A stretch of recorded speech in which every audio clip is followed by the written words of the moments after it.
Hello students, कल हमने सांद्रता के पद कंप्लीट कर लिए थे, हमारे सारे मोल भिन्नता लास्ट पद, उस पर न्यूमेरिकल भी किए थे। आज हमारा अगला टॉपिक है विलेयता। इसको क्या बोला जाता है? सॉल्युबिलिटी बोला जाता है। तो विलेयता क्या होती है उसके बारे में पढ़ेंगे। तो देखो विलेयता क्या होगी इसको समझते हैं पहले। मान लो एक बीकर में हमने विलायक लिया हुआ है, जैसे पानी ले लिया मान लो, और इसका यूनिट वॉल्यूम लिया है, मतलब इकाई आयतन, मतलब मान लो 1 लीटर लिया है, 1 लीटर या 100 ग्राम जितने भी लेंगे। इसमें हम कितने मोल विलय डालें, कितना मोल विलय डालें, वो उस विलयन की कितना मोल डालें, मतलब मात्रा कितनी हो, वो मात्रा ही उस विलयन की क्या कहलाएगी? विलेयता कहलाएगी। और जिससे क्या बन जाए? एक संतृप्त विलयन बन जाए। संतृप्त विलयन, संतृप्त विलयन का मतलब क्या है? इसका मतलब यह है कि ऐसा विलयन जिसमें और ज़्यादा विलय डालने पर वह घुले नहीं। इसका मतलब यह है कि जैसे मान लो पानी ले लिया हमने, इसमें चीनी डाली, तो चीनी क्या होगी? चीनी शुरू में तो घुलती जाएगी, लेकिन एक टाइम ऐसा आएगा चीनी घुलना बंद हो जाएगी। मतलब उस विलयन को बोला जाता है संतृप्त विलयन, जब चीनी घुलना बंद हो जाए। तो विलायक लिया है, इसमें विलय डाल दिया, तो विलय की कितनी मात्रा डाली जाए कि एक संतृप्त विलयन बन जाए, उसी मात्रा क्या बोलेंगे? उसी मात्रा को विलेयता बोला जाता है। उसी मात्रा क्या बोलेंगे? विलेयता बोला जाता है। और यह जो होता है वो एक निश्चित ताप, दाब और आयतन, ताप से ये विलेयता किस किस से प्रभावित होगी? ताप से, दाब से और आयतन से प्रभावित होती है। ताप, दाब और आयतन से क्या होती है? प्रभावित होती है। और भी कारक होते हैं इसके, विलय और विलायक की प्रकृति क्या है उस पर भी निर्भर करती है। तो ये सारे हमारे कारक भी होते हैं। और ये इसकी परिभाषा है। परिभाषा एक बार देख लो दोबारा से। विलायक की निश्चित मात्रा में, किसी निश्चित विलायक की निश्चित मात्रा में विलय की मात्रा कितनी डाली जाए कि एक संतृप्त विलयन बन जाए, तो उसी मात्रा क्या बोलेंगे? उसी मात्रा को विलेयता बोला जाता है। किसी निश्चित ताप पर विलायक की निश्चित मात्रा में घुली हुई विलय की मात्रा उस विलय की क्या कहलाएगी? उस विलयन की क्या कहलाएगी? विलेयता कहलाती है। अब देखो हमको 2 टाइप की पढ़नी है, 2 टाइप पढ़ने इसके। एक तो पढ़नी है हमको ठोसों की द्रव में विलेयता और एक गैसों की द्रव में विलेयता। पहला पढ़ना ठोसों की द्रव में विलेयता क्या होती है, कैसे, क्या क्या कारक प्रभावित करते हैं इसको। और दूसरी पढ़नी है गैसों की द्रव में विलेयता। ठोसों की द्रव में विलेयता और दूसरा क्या पढ़ेंगे? गैसों की द्रव में विलेयता। ये दोनों कारक पढ़ने हमको। अब देखो इसमें फर्स्ट देख रहे हैं। पहले तो देखो द्रव में विलेयता कर रहे हैं ठोसों की और दूसरे में गैसों की। तो फर्स्ट कारक पढ़ते हैं पहला। इसमें देखो, इसमें क्या होता है कि इसमें अगर हेडिंग डालना चाहे तो डाल सकते हैं कि विलय और विलायक की प्रकृति पर। फर्स्ट, विलय व विलायक की प्रकृति पर। विलय को हमने लिया है ठोस अवस्था में और विलायक को लिया है द्रव अवस्था में। जैसे चीनी ली और क्या लिया? पानी ले लिया। विलय और विलायक की प्रकृति पर फर्स्ट पॉइंट है। अब देखो इसमें क्या होगा, इसमें एक सिद्धांत होता है समान समान को घोलता है। ध्यान रखना इसको, समान समान को घोलता है। इसका मतलब क्या है? इसका मतलब यह है कि ध्रुवीय विलायक, मतलब पोलर जो होगा वो पोलर में डिसोल्व होगा, नॉन पोलर जो होगा वो नॉन पोलर में डिसोल्व होगा। मतलब दोनों की प्रकृति अगर समान हुई, ध्रुवीय ही विलय हुआ, ध्रुवीय विलय हुआ और ध्रुवीय ही क्या हुआ? विलायक हुआ, तो दोनों क्या हो गए? समान हो गए। दोनों समान हो गए तो एक दूसरे में आसानी से घुल जाएंगे। ऐसे ही मान लो अध्रुवीय विलय हुआ, अध्रुवीय विलय, और विलायक भी कैसा हुआ? अध्रुवीय विलायक हुआ। मतलब दोनों क्या हो गए? नॉन पोलर हो गए। दोनों क्या हो गए? नॉन पोलर हो गए। तो क्या होगा? जैसे ध्रुवीय विलय का एग्जांपल देखो, विलय का एग्जांपल मान लो NaCl लिया, और विलायक में ले लिया H2O। तो देखो ये भी ध्रुवीय होता है Na+Cl- और ये भी ध्रुवीय होता है H+OH-। मतलब दोनों ध्रुवीय, दोनों की प्रकृति समान है। तो एक सिद्धांत होता है समान समान को घुलता है। इसका मतलब क्या है कि ध्रुवीय वाला ध्रुवीय में आसानी से घुल जाएगा, अध्रुवीय वाला अध्रुवीय में आसानी से घुल जाएगा। जैसे अध्रुवीय का एग्जांपल ले लो, जैसे अध्रुवीय विलायक में ले लिया हमने CCl4 कार्बन टेट्राक्लोराइड, और अध्रुवीय विलय होता है जैसे मान लो इसमें बेंजीन C6H6। तो बेंजीन CCl4 विलायक में आसानी से घुल जाएगी। लेकिन अगर हम NaCl को CCl4 में घोलना चाहेंगे नहीं घुलेगा। ऐसे ही हम मान लो बेंजीन को H2 में घोलना चाहेंगे तो लगभग नाक के बराबर घुलेगी, ये मान लो नहीं घुलेगी।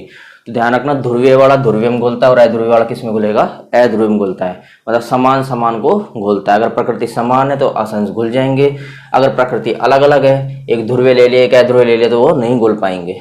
ये हो गया हमारा फर्स्ट विलय और विलायक की प्रकृति। सेकंड पॉइंट है इसमें, ठोस की द्रव में विलयता पर हम ताप का प्रभाव देखेंगे। ठोस की द्रव में विलयता पर ताप का प्रभाव, टेम्परेचर का effect, effect of temperature, effect of temperature. अब ध्यान से समझो, एक वैज्ञानिक थे, हमने 11वीं क्लास में पढ़ा था, ली सातेलिए। ली सातेलिए वैज्ञानिक थे, एक साम्य अवस्था वाले पाठ में पढ़ा था 7वें चैप्टर में। तो ली सातेलिए एक वैज्ञानिक थे। इसमें इन्होंने क्या क्या क्या था, देखो ये होता तो बहुत बड़ा प्रभाव है, लेकिन इसको बिल्कुल शॉर्टकट में अच्छे से देखो कि ऊष्मा शोषी अभिक्रियाएं, दो तरह की अभिक्रिया होती है, ऊष्मा शोषी और ऊष्मा क्षेपी। ऊष्मा शोषी जो अभिक्रियाएं होती है, अगर इन अभिक्रियाओं का ताप बढ़ाएंगे, तो ताप अगर इन अभिक्रियाओं का बढ़ाएंगे तो ध्यान से देखो, ऊष्मा शोषी, इसमें ऊष्मा का क्या हो रहा है, अवशोषण हो रहा है। मतलब इसको ऊष्मा चाहिए, इसको ऊष्मा चाहिएगी, तो हम ताप बढ़ाएंगे तो इसको ऊष्मा मिलेगी, हीट करेंगे तो इसको ऊष्मा मिलेगी। मतलब अगर ऊष्मा शोषी अभिक्रियाओं का ताप बढ़ाएंगे तो विलयता क्या होगी, बढ़ेगी। ध्यान रखना इसको, क्योंकि ऊष्मा शोषी अभिक्रिया, इसको ऊष्मा चाहिए, ऊष्मा चाहिए तो हम इसको ऊष्मा दे रहे हैं, तो विलयता क्या होगी, बढ़ेगी। ऐसे ही दूसरी होती है ऊष्मा क्षेपी अभिक्रिया। ऊष्मा क्षेपी, ऊष्मा क्षेपी, क्षेपी मतलब होता है बाहर निकलना। तो अगर इसका ताप बढ़ाएंगे तो देखो ये पहले ही ये अभिक्रिया क्या कर रही है, ऊष्मा को बाहर निकाल रही है पहले ही। मतलब इसमें ऊष्मा चाहिए ही नहीं, क्योंकि पहले ही ऊष्मा को बाहर निकाल रही है। अब इसका और ताप बढ़ाएंगे तो इसमें तो ऊष्मा आएगी, तो क्या हो जाएगी, इसकी विलयता घटने लग जाएगी, मतलब इसकी विलयता कम हो जाएगी। सिंपल सा है बिल्कुल। ऊष्मा शोषी अभिक्रियाओं में ऊष्मा चाहिए, ताप बढ़ाएंगे तो इसको ऊष्मा मिलेगी, मतलब इसकी विलयता बढ़ेगी। ऐसे ही ऊष्मा क्षेपी अभिक्रिया में पहले ही ऊष्मा बाहर निकल रही है, अब उसका भी हमने ताप बढ़ा दिया तो विलयता क्या हो जाएगी, उसमें घट जाएगी। इनके कुछ एग्जाम्पल होते हैं, जैसे ऊष्मा शोषी अभिक्रियाएं कुछ उदाहरण देखेंगे और ऊष्मा क्षेपी भी कुछ उदाहरण देखेंगे। मतलब ऐसे यौगिक जो ऊष्मा शोषी अभिक्रियाएं प्रदर्शित करते हैं और ऐसे यौगिक जो ऊष्मा क्षेपी अभिक्रियाएं प्रदर्शित करते हैं। तो ऊष्मा शोषी में NH4Cl, KCl, बहुत सारे एग्जाम्पल होते हैं, NH4Cl, KCl, AgNO3, इसके अलावा NaNO3, पोटेशियम आयोडाइड, Ki, और इसमें होते हैं Li2SO4, लिथियम सल्फेट होता है, CH3CO का whole twice, Ca calcium acetate होता है। इसके अलावा NaOHBC में आता है सोडियम हाइड्रोक्साइड। तो ये सारे हमारे एग्जाम्पल है ऊष्मा शोषी के, और ये सारे ऊष्मा क्षेपी के। तो ये सारे क्या करते हैं, ऊष्मा का अवशोषण करते हैं, और ये सारे ऊष्मा का उत्सर्जन करते हैं। तो ये हमारा होगा ताप का प्रभाव। लास्ट सातलिए ने ये बताया था, ये साम्य अवस्था वाले चैप्टर में 11वीं क्लास में भी। तो ठोसों की द्रव में विलयता पर दोनों प्रभावों ने पढ़ लिया, विलय विलायक की प्रकृति और ताप का प्रभाव। अब उसके बाद हम देखेंगे सेकंड पॉइंट, गैसों की द्रव में विलयता। तो देखो सेकंड पॉइंट,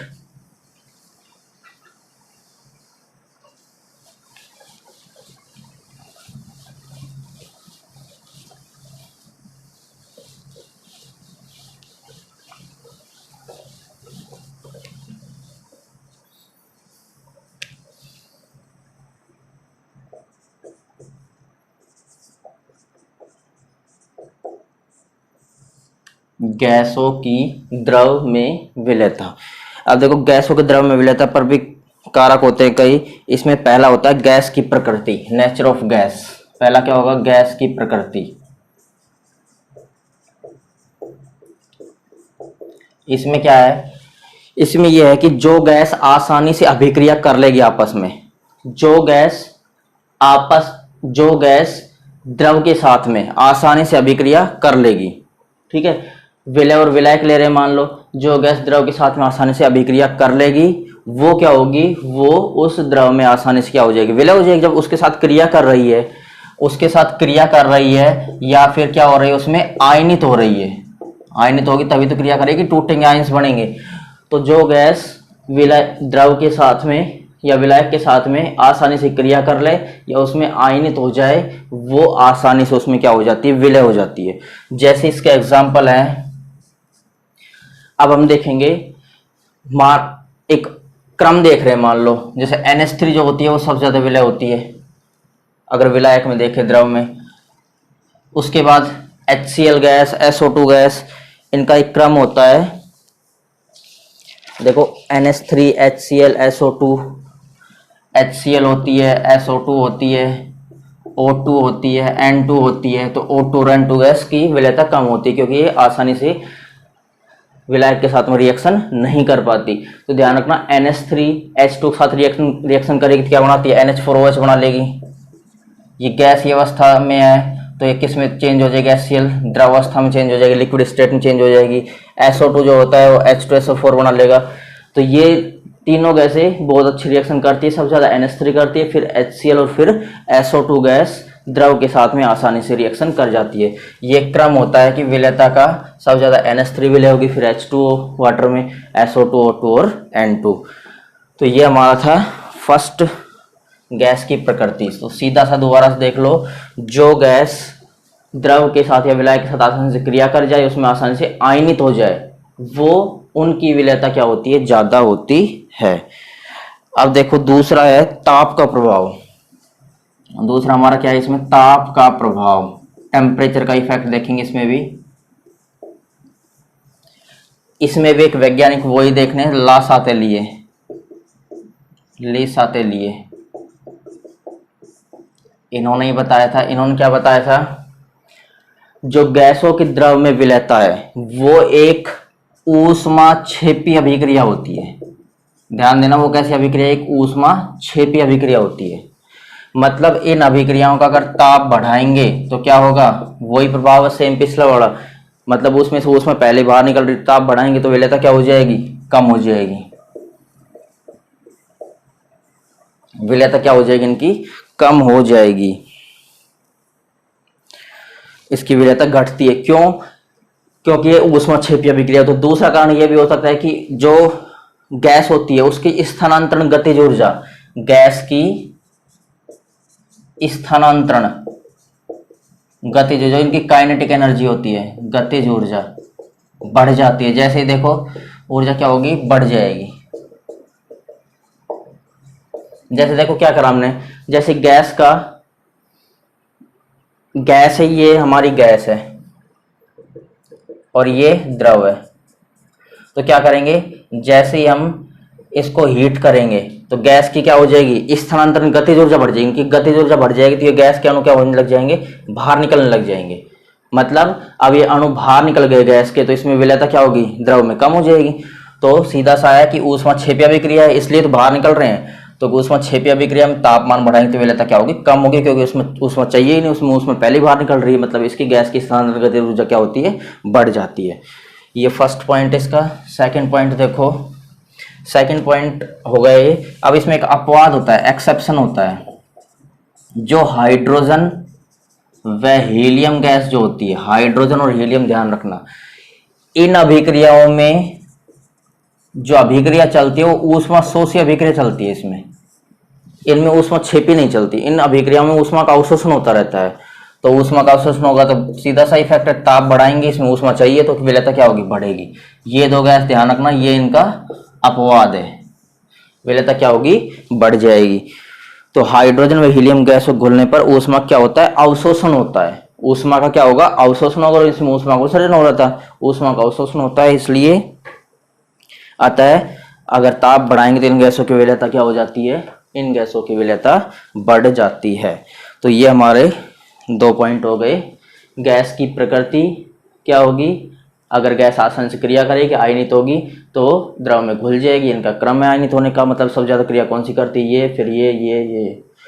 ताप का प्रभाव लासतलीय के अनुसार जो अभिक्रियाएं होती है गैसों की द्रव में विलेयता वाली, वो ऊष्माक्षेपी होती है। ताप बढ़ाएंगे तो विलेयता क्या होगी, कम होगी, मतलब गैस की स्थानांतरण गतिज ऊर्जा बढ़ जाती है। अपवाद इसके हाइड्रोजन और हीलियम, जिसमें ऊष्मा शोषी अभिक्रियाएं होती है और ताप बढ़ाएंगे तो विलेयता क्या होती है, बढ़ती है। तो ये हमारे दोनों प्रभाव खत्म हो गए। उसके बाद हम तीसरा प्रभाव पढ़ेंगे, दाब का प्रभाव, प्रेशर का क्या इफेक्ट होता है। उसमें एक हमको नियम देखना है, हेनरी का नियम। वो हेनरी का नियम हम कल अगले वीडियो में पढ़ेंगे। पूरा हेनरी का नियम क्या होता है, उसके एप्लीकेशंस यूज क्या होते हैं और उसकी लिमिटेशन या सीमाएं क्या होती है, वो पढ़ेंगे कल के वीडियो में।